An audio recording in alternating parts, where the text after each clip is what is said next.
Dan berpikirnya Dullah, inilah saatnya saya akan balas dendam. Kamu saya akan tubalkan sama saya. Itu uang. Ya masa nggak punya uang? Dulu saya di sini gaji cuma berapa sehari? 35.000, Pak Haji. Beli sana 1 kerat. Kalau kurang minta lagi. Awas ya kamu kalau mabok nggak pada kuat, saya tandangin kamu semuanya. Matanya seperti biasa yang dulu-dulu si korbannya sudah itu melotot, lidahnya menjulur, dan tangannya mencekik lehernya sendiri.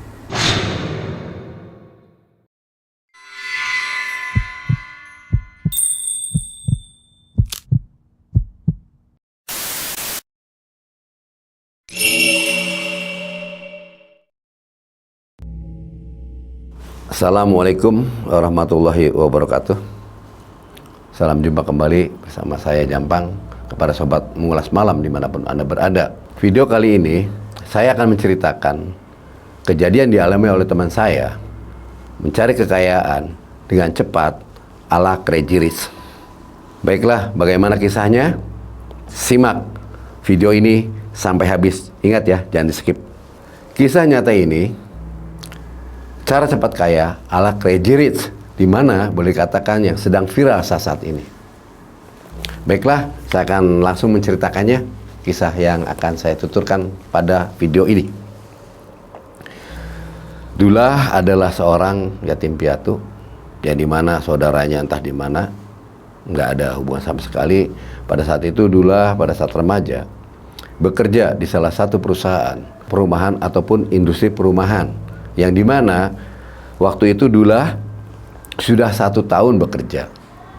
Karena tidak memiliki tempat tinggal dan tidak memiliki sanak saudara, si bosnya ini menyuruh Dullah itu tidur di gudang, di tempat dimana dia bekerja. Dia rajin, sering bantu-bantu bersihin apa segala macam, nurut apa kata bosnya. Namun dalam perjalanan itu Dullah ada rasa senang terhadap anak si bos. Nah, pada saat itu cuaca mendung. Entah bos dibuat bingung atau apa, dengan ada masalah apa, atau marah-marah dan marah-marah. Akhirnya si Dullah disuruh oleh bos. Dullah disuruh serba salah, ditangani tidak mau ditangani. Kalau tidak ditangani ini bagaimana? Kerjaan masih numpuk. Kejadian itu setelah usai semua karyawan pada bubar. Bosnya menyuruh kepada Dullah, disuruh A, ternyata diminta-mintanya bosnya itu B. Dullah serba salah. Bapak minta A, saya kasihkan A. Ternyata bapak setelah kasih A, bukan, katanya B. Sampai berulang kali, ketiga kalinya bos itu marah-marah kepada Dullah. Waktu itu Dullah dituding-tuding dengan nada yang keras, sampai menyinggung perasaannya Dullah. Dullah diam, merenung, sampai bosnya itu naik pitam, sempat menendangnya. Si Dullah itu ditendang oleh bosnya. Goblok kamu, disuruh aja gitu aja nggak bisa. Anak macam apa kamu, tahu diuntung? Kamu itu di sini ditampung oleh saya, bukan hanya sekedar untuk leha-leha atau enak-enakan. Dullah diam. Maaf bos, barangkali saya salah. Betul nggak? Memang salah. Kamu selalu ngayal aja kalau disuruh. Udah, kamu pergi. Gak usah kerja di sini lagi. Jangan bos, saya kan nggak punya tempat tinggal dan nggak memiliki pekerjaan bos selain di sini. Dullah merintih pada bosnya sembari menangkap kakinya agar jangan sampai bosnya itu mengusir Dullah dan memecatnya Dullah. Cuaca semakin derasnya hujan. Akhirnya Dullah ditendang kembali oleh bosnya dan diusirnya dari tempat pekerjaan. Pergi kamu, udah nggak usah kerja di sini. Bosnya itu menyuruh si Dullah. Dullah kembali mendekati bosnya, meminta agar jangan dikeluar kerja, jangan dipecat. Bos, tolong bos, jangan pecat saya. Saya siap menerima hukuman bos. Bos, tetap kembali karena emosinya si bosnya ini. Saya sebut aja itu Pak Ahmad bosnya. Bosnya nendang kembali, goblok kamu. ada salah satu karyawan di sini, teman kamu itu mengatakan bahwa kamu senang sama anaknya saya. Hah? Kamu senang sama Lucy? Bilang aja. Kamu tuh nipak mikir coba nggak? Kamu punya apa? Bukannya kamu ditampung di sini tuh udah bersyukur. Bos, maafkan saya, bos. Tendang kembali si Dullah. Dullah terkapar dan diusir, didorongkan keluar. Dia terjatuh, terlempar ke pelataran gudang. Hujan pun deras, akhirnya Dullah ingin masuk kembali ke ruangan itu, ditutupnya pintu oleh bosnya. Sehingga Dullah bingung. Keluh kesah ada di hatinya. Saya mau kemana? Akhirnya dia meninggalkan lokasi tersebut ke arah jalan besar. Hujan semakin lebat. Di situ ada sebuah pohon besar di mana dia ingin berteduh untuk menyelamatkan kebasahan dari hujan. Dia langsung berteduh ke situ. Dia merintih nasibnya. Ya Allah, nasib saya buruk sekali. Ya Allah, saya mohon bantuanmu ya Allah. Begini nasib orang gak punya. Saat itu Dullah termenung. Entah apa yang difikirkannya, hampa tatapannya juga. Tiba-tiba Dullah dikagetkan dengan bisikan yang orang itu mengeluarkan kata-kata.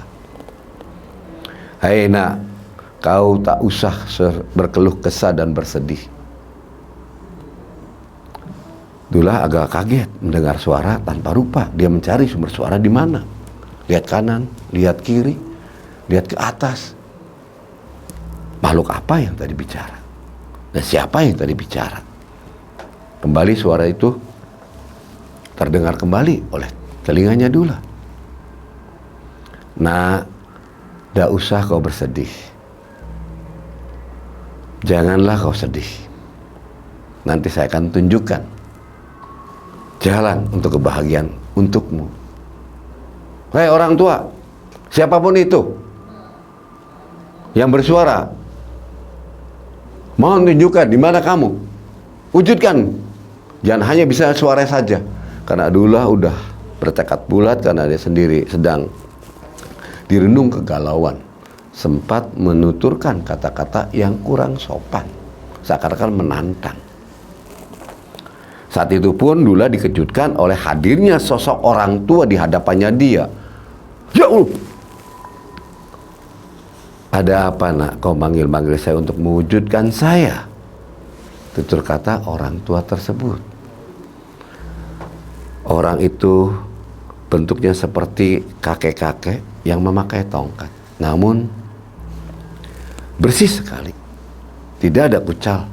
Pakaiannya pun rapi. Layaknya seperti para ulama. Ataupun orang yang disepuhkan. Saya maaf kek. Nama saya Dullah. Saya hidup sebatang kara. Sudahlah nak. Tak usah kau pikirkan akan kesedihan yang kau ratapi dan kau alami. Saya sudah tahu. Terus saya harus bagaimana kek? Sudah, saya akan tunjukkan langkah yang terbaik untukmu. Saat itu pun Dullah percaya tidak percaya siapa kakek ini karena tidak dikenalnya. Tapi yang anehnya, si Dullah itu boleh katakan hanya nurut saja. Yuk kita ke wilayah timur. Di sana mungkin kamu akan bisa merubah diri kamu, akan lebih cepat jadi kaya. Apa yang kamu inginkan di sana cepat akan terwujud. Saat itu Dullah mengikuti apa yang diajak oleh kakek. Tahu-tahu Dullah diajak ke salah satu tempat. Tempat itu seperti gunung, masuk. Sampai mengatakan di Gunung Serandil. Disinilah kamu harus melakukan ritual. Disinilah kamu silakan apa yang kamu harap agar kamu kaya, utarakan saja. Kamu jangan takut, saya akan mendampingi kamu. Saat itu pun kakek bujuk rayu pada si Dullah. Dullah akhirnya mau. Akhirnya ada salah satu kuncen di situ. memberikan persyaratan. Karena keadaan Dullah memang boleh katakan tidak memiliki apa-apa, si Kuncen tersebut mendadak menuruti apa yang diinginkan oleh si Dullah karena dibantu oleh kakek-kakek itu. Dan semua sesajen persyaratan itu dipenuhi apa yang diinginkan. 3 hari berlalu Dullah di sana, dan perjanjian pun dengan makhluk yang di sana dia menyepakatinya, yaitu harus dalam 1 tahun dia menyetorkan nyawa, mengorbankan nyawa. Dullah menyepakati dengan dendam rasa kencang di hati. Bagaimana ini rasanya? Dia akan membalas semua sakit hati. Pada saat itu Dullah datang ke salah satu tempat makan, yaitu di warung makan. Di warung makan, karena Dullah nggak memiliki uang, dia meminta air. Karena compang-campingnya pakaian Dullah, si warung makan tersebut memberikan sebungkus makanan kepada Dullah dan mengusirnya. Saat itu pun Dullah rasanya terhina sekali terhadap orang yang memberi makanan di warung itu. Ternyata si pemilik warung. Pada awalnya Dullah teringat, harus awal nih mengorbankan salah satu nyawa untuk persyaratan kekayaannya dia. Karena waktu dekat, harus cepat, dendam kesumatnya Dullah agar cepat kaya, si ibu warung itu ditumbalkan oleh si Dullah. Dullah kembali menghampiri warung itu dan ngomong pada ibu warung, "Bu, saya mau kerja di sini, Bu. Bolehkah, Bu? Karena saya tidak memiliki pekerjaan." Akhirnya diterimalah oleh ibu, yaitu ditugaskan untuk mencuci piring. Saat Dullah mencuci piring, ada salah satu piring pecah. Karena kesibukan yang ada dan banyaknya pekerjaannya ditangani oleh Dullah. Si ibu warung itu marah ke Dullah. "Udah, kamu gak kerja, gak bener. Udah, kamu keluar, gak usah kerja lagi. Udah kerugian banyak saya ini sama kamu." Sakit hatilah Dullah. Baru pertama kali bekerja, udah diusir kembali. Dan berpikirnya Dullah, inilah saatnya saya akan balas dendam. Kamu saya akan tubalkan sama saya. Hati kecilnya Dullah itu membara, ini saatnya saya akan merubah diri jadi orang kaya. Malam berlalu, saat itu hebohlah keesokan harinya warga setempat memberitahu bahwa ibu warung itu meninggal dunia dengan mengerikan dan tragis sekali. Matanya melotot, lidahnya menjulur keluar. Entah karena apa. Dan terdengarlah berita tersebut oleh Dullah. "Mas, kamu kan yang dulu kerja di ibu warung itu. Tahu nggak kabar berita? Bosmu itu mati loh. Ngeri, mati nih. Matanya keluar, melotot gitu tuh. Lidahnya keluar." Hi. Salah satu orang yang melihat Dullah pernah kerja di sana memberitahu seperti itu.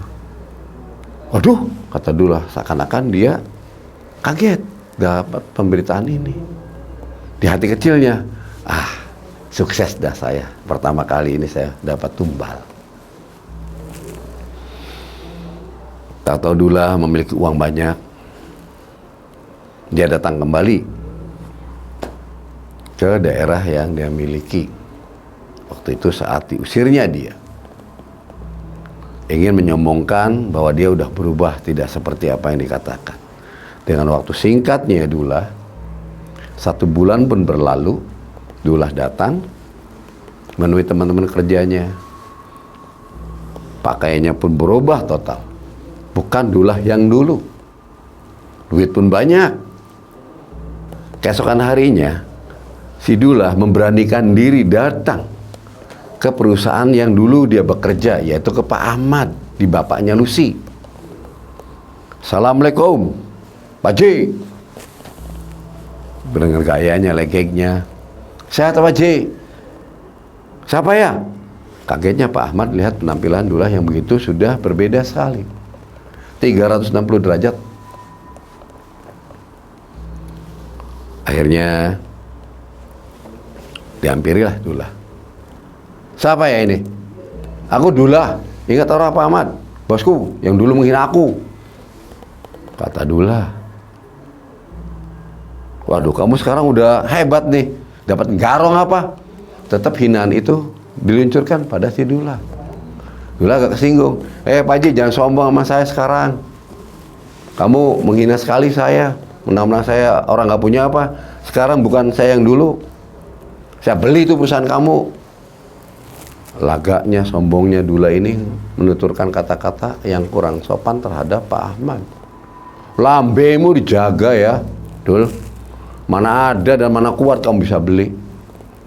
Butuh berapa duit? Dullah mengeluarkan uang kepokan dari dalam saku jaketnya. Itu uang. Ya masa nggak punya uang? Dulu saya di sini gaji cuma berapa sehari? 35.000 Pak Haji. Tuh uang tuh. Pak Haji kaget. Begitu banyaknya uang 50 ribuan, kepokan 50 ribuan. Waduh. Ya juga sih, Dullah udah banyak uang ini, dari mana? Kamu hasil garong dari mana, Dul? Kembali dilontarkanlah tutur kata itu yang menyakitkan Dullah. Udah lah, gini aja Pak Haji, jangan usah ngomong garong apa segala macam lah. Saya juga tahu Pak Haji suka. Mau martabak apa? Kesukaan Pak Haji, martabak telur, saya beliin. Mau? Udahlah Dul, buat kamu aja. Enggak, saya kirimin. Saat itu juga Dullah keluar dari rumahnya Pak Ahmad, membeli martabak 5 porsi dia bawa. Nih, akhirnya memberikannya kepada Pak Haji. Nih Pak Haji, martabaknya yang kesukaan Pak Haji. Kamu baik sekali Dul, kamu hina tetap aja baik kepada saya. Ya nama manusia harus baiklah Pak Haji. Dendam kesumatnya Dullah semakin sakit, dihina berapa kali. Pikirannya Dullah ini bakal tumbalin saya, tumbalin sama saya nih, bakal ditumbalin oleh saya. Waktu berlalu 1 tahun sudah. Waktu itu Dullah meminta kepada Pak Haji, Haji Ahmad ini, untuk meminang anaknya. Saat itu pun Dullah memberanikan diri ingin meminang Lucy. Ya kalau gitu tanya aja Lucy-nya. Tapi kamu punya apa, mau ngasih apa sekali apa? Kalau kamu ingin meminang anak saya. Lagaknya si Pak Ahmad mengeluarkan tutur kata kepada Dullah. Pak Haji, mau minta apa Pak Haji? Saya belikan untuk mas kawin. Mau mobil? Saya belikan mobil.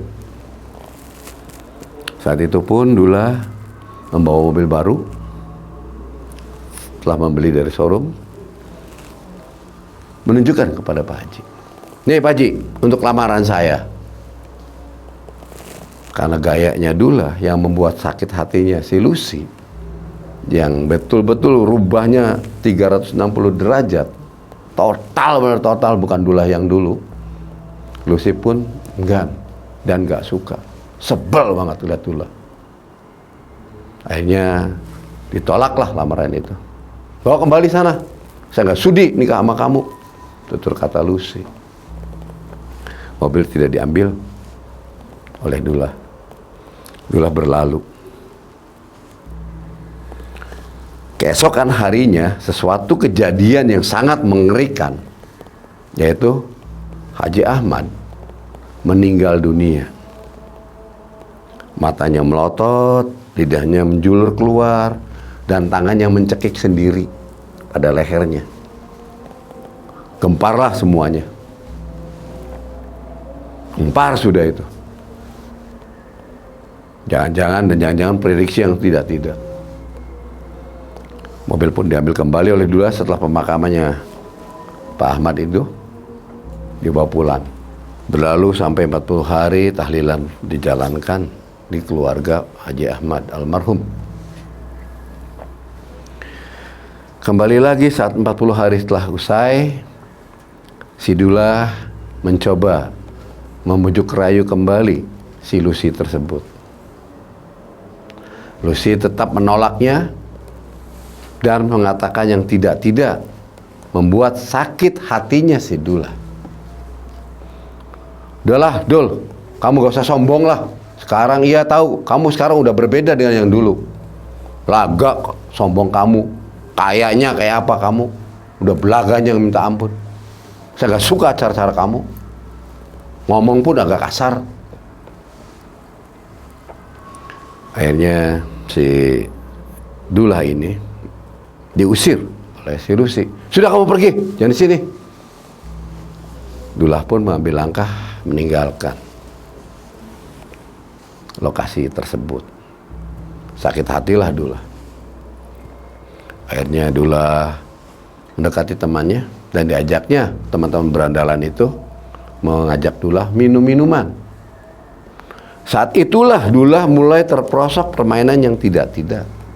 Tiap hari dia minum karena uang banyak. Siapapun yang disuruh sama dia, uang selalu dilemparkan. Tuh, beli sana 1 kerat. Kalau kurang minta lagi. Awas ya kamu kalau mabok nggak pada kuat, saya tendangin kamu semuanya. Wah bos, jangan gitu bos. Salah satu temannya Dullah di situ, yaitu namanya Harry, membelikan minuman begitu banyaknya. Teman-teman peminum di situ, Dullah sempat berbicara pada mereka. Siapa di antara kalian ini yang punya duit yang banyak selain saya? Diam semuanya. Ya bos lah, aku nggak bisa punya uang banyak kayak bos. Ya udah, carikan aku cewek. Salah satu temannya Dullah di situ mengajak, udah malam ini kita ke pub saja, ke diskotik, banyak cewek cantik-cantik di sana. Dengan bujuk rayu akhirnya Dullah ikutin ajakan dari teman.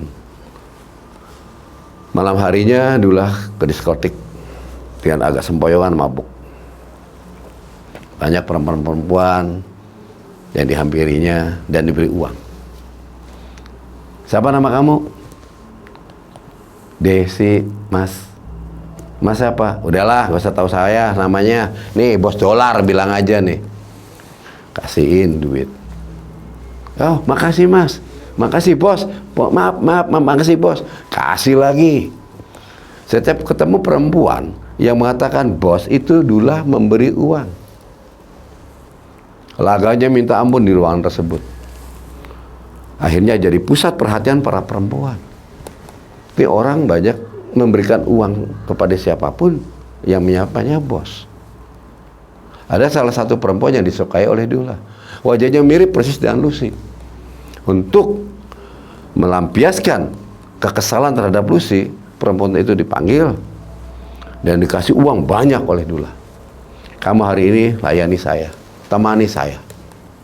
Nih uang untuk kamu. 1 gepok uang dikasihkan pada perempuan tersebut. Nama kamu siapa? Leli, bos dolar. Saat itu pun Dullah berganti nama, dipanggilnya itu mau dipanggilnya bos dolar. Waduh, seluruh ruangan itu terbagi semua, sampai security yang datang menghampiri Dullah karena tingkahnya udah di luar batas, tujuannya untuk mengamankan, dikasihlah duit security itu oleh Dullah. Nih, barangkali kamu belum dapat, dikasih entah beberapa lembar kepada security. Makasih bos, panggil saya bos dolar. Oh iya bos dolar, ditambah lagi dikasih duit security itu. Waduh, bener-bener dah raja kecil, sebutan di lokasi tersebut, raja dolar. Hebat, akulah raja dolar. Siapa yang melawan aku hari ini? Uang dihambur-hamburkan. Dullah sadar bahwa di sampingnya itu mengingatkan kembali sakit hatinya pada Lucy. Leli, kamu mah gak ditampar sama saya, tak kasih duit. Ya tapi ditampar pakai uang, jangan pakai tangan. Benar. Ambil 1 gepok, pukulkan ke mukanya Leli. Karena dendamnya wajahnya Leli persis seperti Lucy. Sakit hatinya dia. Akhirnya berlalu sudah. Tiap hari terus-terusan dilakukan oleh Dullah. Bermain judi, minum minuman keras, alkoholik, pemarah. Wah, udah di luar dugaan. Sompralnya minta ampun. Waktu berlalu, teringat pada perjanjian. Tepat waktu 1 tahun sudah Dullah harus mengorbankan untuk pesugihannya dia. Pas 1 tahun kematian bapaknya Lucy, baru juga memperingati kematian 1 tahunnya Haji Ahmad almarhum, itu orang tuanya Lucy. Dullah pun datang kembali ikut tahlilan. Tapi dia tidak ikut tahlil. Dia nongkrong di depan dengan mobil yang barunya. Ya, semakin hebatnya dia menampilkan semua kekayaan yang dia miliki dan menyombongkan diri sampai berujar yang enggak pada masyarakat yang ada di situ, teman-temannya dia. Tuh, kamu daripada main ke rumah jelek begini, datang aja ke rumah aku yang udah baru tuh, dibeli tuh. Salah satu perumahan yang dibeli oleh Dullah yaitu perumahan mewah, terkelas mewah waktu itu, karena di atas 750 juta. Rumahnya kecil tapi mahal. Sempat menyebutkan, gitu Mas, ada salah satunya teman, yaitu si Maman yang dekat sama Dullah. Bos, dolar. Yang bener sih bos, aku mau main ke rumahmu bos, tapi kamu ngasih hadiah apa kalau aku main ke rumah kamu? Dengan lagak dan sombongnya, Dullah mengambil koper di dalam mobil, tasnya itu. Nih Dul, nih Man, nih, bukan bos dolar namanya kalau saya nggak mampu memberi kamu uang. Nih uang, pok, ke mukanya si Maman. Warga di situ yang pada tahlilan, sebubarnya tahlilan, melihat gaya dan lagaknya si Dullah, sempat ada yang kesel juga. Dul, ingat Dul, kamu jangan sombong, jangan sompral. Baru kayak segitu saja kamu udah belaga dan menghina teman-teman kamu. Ingat Maman ini teman sepermainan kamu, sependeritaan kamu waktu kamu kerja di almarhum. Ya, itu yang dulu-dulu, sekarang beda. Apalagi tuh anaknya tuh yang sombong, kayak cantik. Cantiknya kayak apa sih? Terdengarlah ontaran tutur katanya si Dullah ini ke si Lucy. Lucy pun keluar mengatakan pada Dullah, "Cih, amit-amit saya nikah sama model kayak ginian." Audzubillah min dzalik. Tambahlah sakit hati si Dullah terhadap si Lucy. Kamu ini juga saya korbankan kamu. Dullah pun pergi meninggalkan karena ada salah satu warga di sana yang tidak suka kehadiran Dullah dan mengajak Maman yang dari tadi pengen tahu rumahnya Dullah. Maman pun datang bersama Dullah ke rumahnya. Maman pun bingung melihat ke sana kemari, seakan-akan terkesima. Dul, bener-bener kamu punya milik bagus Dul, rumah segitu megahnya. Hebat kamu Dul. Panggil saya bos dolar, jangan dalur jangan pesainut. Siapanya kamu? Oh, kamu marah aja. Ke saya ini, saya kan teman kamu, Dul. Sekali lagi kalau kamu mengatakan saya Dul, saya usir kamu dari sini. Panggil saya bos dolar. Kaya dan sombongnya si Dullah.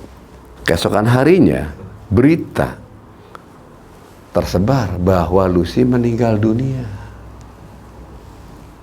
Dengan tragis juga si Lucy meninggal dunianya.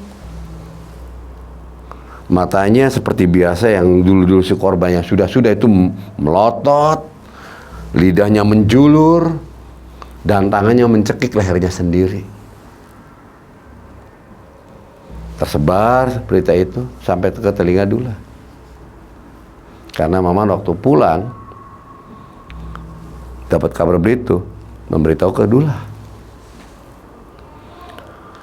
Saat itu Dullah bersenang-senang, bersorak-sorak, rasa puas diri dia, minum minuman. Waduh, aku senang hari ini. Aku senang.